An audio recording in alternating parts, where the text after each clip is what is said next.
What is happening, sports fans? It's your main man, Matt, from the DFS 5-pack, rocking it solo Thursday, August 26th. Thanks to Ryan for covering the early slate, and I'm ready to crush this 9-gamer. So let me screen share this, and we will dive right into it. All right, we should get to go now. Let's see something real quick.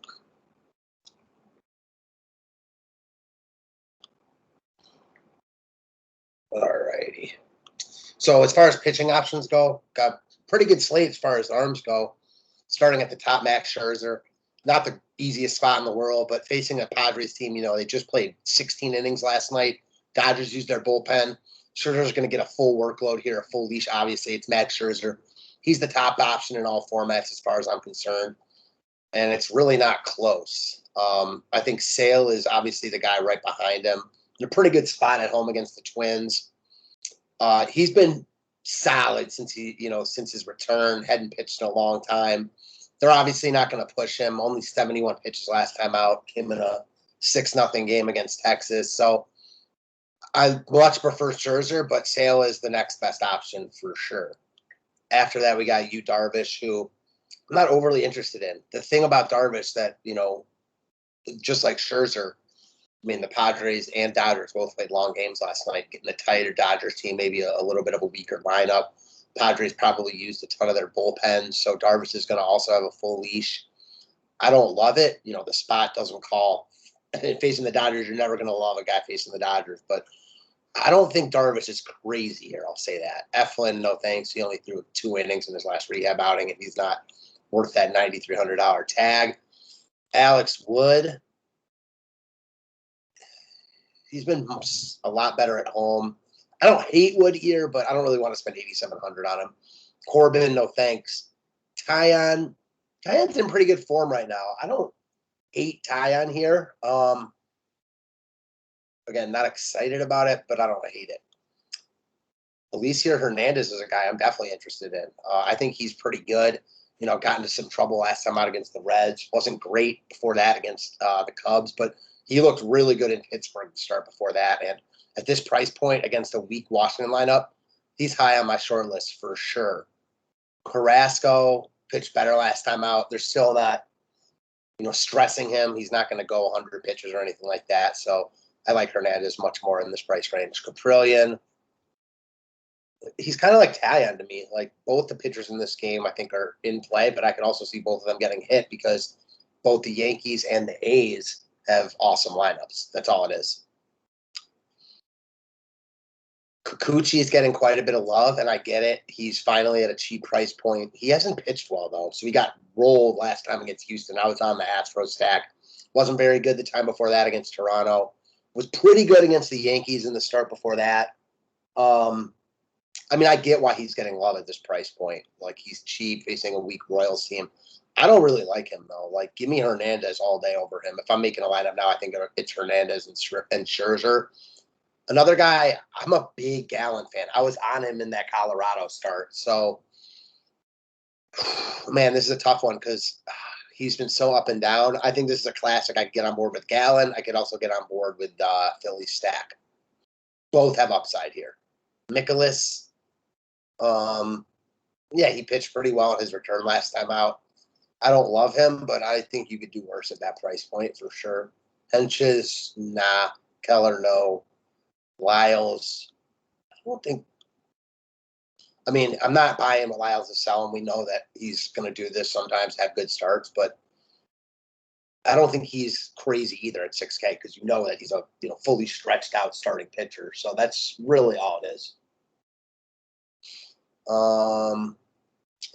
Keller. Again, Keller's another one. I don't think he's crazy because of the spot. Seattle is not great. They strike out a ton. He's also not great, though. I could see this, most of the time it's going to work out where neither Keller nor the Mariners are great, but I think both have upside on any given day, Keller and the Mariners offense. It's kind of like Gallen on the Phillies. As far as offenses go, let's break it down. Cardinals and Pirates, got Mikolas and Keller. I'm not really looking to use Pittsburgh against Mikolas. Keller pitched in the same spot last time out and was good.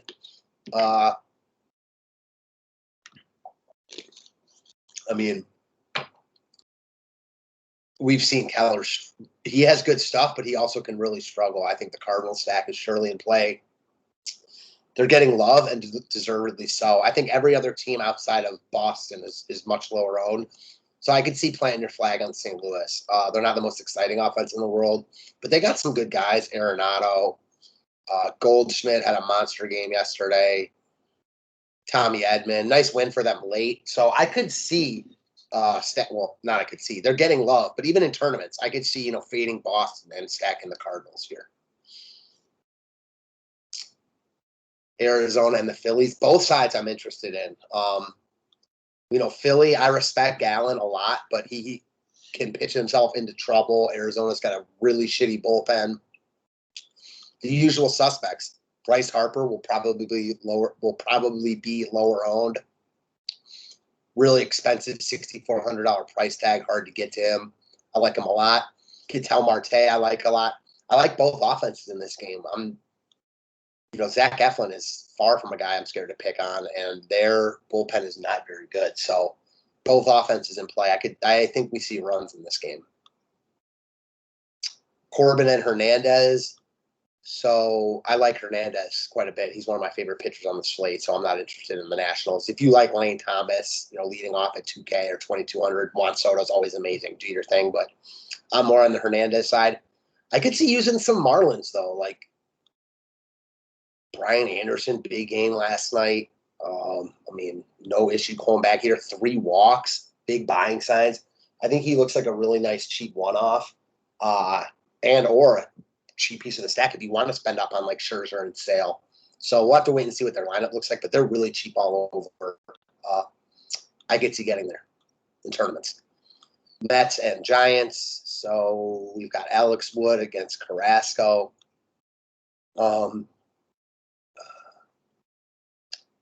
I won't get there, but I think the Giants are in play. We'll have to wait and see what their lineup looks like, and they do pinch hit quite a bit. But on paper, they're in a good spot against Carrasco, who has not been great. They're not my favorite stack on the board, but they are certainly good enough to play here. They've been good all year. See no issue with getting there if you like them. As far as the Mets go, Pete Alonso, they got the 2 shortstops. I'm not excited about the Mets here either. Probably not a game I'm going hard on. Then we get to the big chalk on the board, not Minnesota against Sale, but Boston against John Gant, who's not good. He walks a ton of guys. He's kind of limited that in recent outings for Minnesota, but he's not, pitching a lot of innings. He was pretty good early in that Yankees game, and then it fell apart. Boston looks good all over. Schwarber finally hit his first homer as a Red Sox yesterday. He looks like one of the best plays on the slate. Their whole lineup's in play. Verdugo is cheap. He's in really good form right now. JD Martinez, Devers, Bogarts, they're all in play. Every single one of them. In cash games, they're going to be really popular. Well, in every format, they're going to be really popular. So they're more of a priority in cash games. And as far as the Twins go, I don't think the Twins are crazy here. More as one-off. Sale is not going crazy deep into games. They've got guys who can definitely hit home runs against left-handed pitching. Donaldson, Garver. Let's check out the BBP quickly.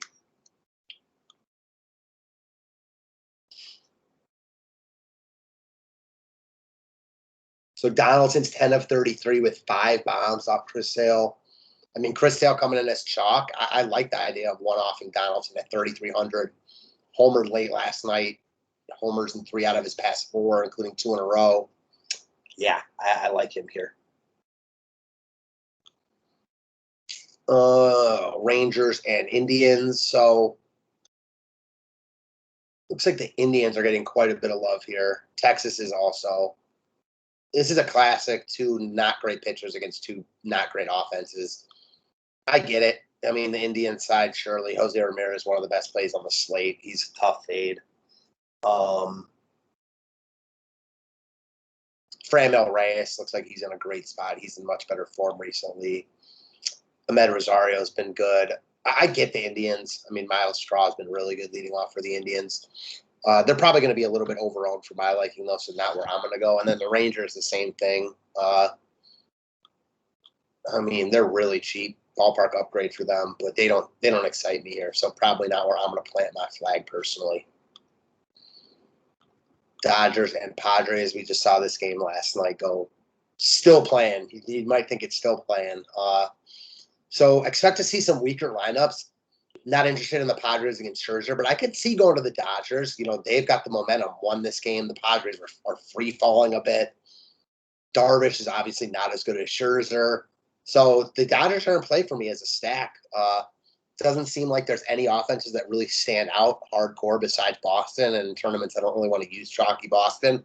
So the Dodgers are certainly in play, if nothing else. Kind of like just a full stack. There isn't one guy that stands out. Their lineup's just awesome. And then also, if you want to use like a Tatis who homered late last night, he hits really good pitching. I get that in tournaments. I love that one-off if you can afford it. Yankees and A's. We've got Caprillion against Tyon. Like I mentioned, two decent pitchers. I could see both of them pitching well. I could see the offenses being good here also. Bad ballpark, though. It's tough to want to stack these offenses in this park on this slate. That said, the Yankees, I think you can pull pieces from both sides, but especially the Yankees. Gallo, really cheap. Stanton, talked about him a bunch. He's seeing the ball really well. Now they get the DH back, so don't have to worry about being pinch hit for. Double digits in 4 or 5. A lot to like about Giancarlo here. The first basemen are both crazy cheap. And then on the other side, like Matt Olson's cheaper than he normally is. Matt Chapman's cheaper than he normally is. Marte's expensive, but worth every penny. Kana's cheap. So, yeah, I could see using some offensive pieces from this game, if for no other reason than none of the others really stand out too hard. I mean, I talked about how I like Philly, but I also like Gallen. I'm a big fan of his stuff. I could see him pitching well as well. KC and Seattle, Mitch Keller and Kikuchi. I don't really want to buy into the Kikuchi chalk, but I don't want to stack KC here. That said, Whit Merrifield red hot right now. Baller game yesterday again. Hit a grand slam, double digits in 4 or 5. I could see using Whit here. No issues with that at all. Salvador Perez. I mean, he's the top hitting catcher in baseball. Posey and Perez is probably that guy, though, especially for DFS with his 34 homers. So, yeah, I think you could one-off Whit and Perez, use them together. And, of course, Kikuchi is in play. And as far as the Seattle side goes, I don't love Keller, but aside from, like, the normal Kyle Seagers, Mitch Hanigers of the world, I'm not looking to stack them here. I don't think they're the worst stack in the world, though. Keller's not very good. When he's off, he can be really off. So not getting any love, I don't think it's crazy. I'll say that. That is what I got for you guys. Hopefully you enjoyed it. We got 2 slates today. If you want more content, more videos, go check out the DFS 5-pack. We'd love to have you. Until then, have a great Thursday night, guys, and we will see you tomorrow.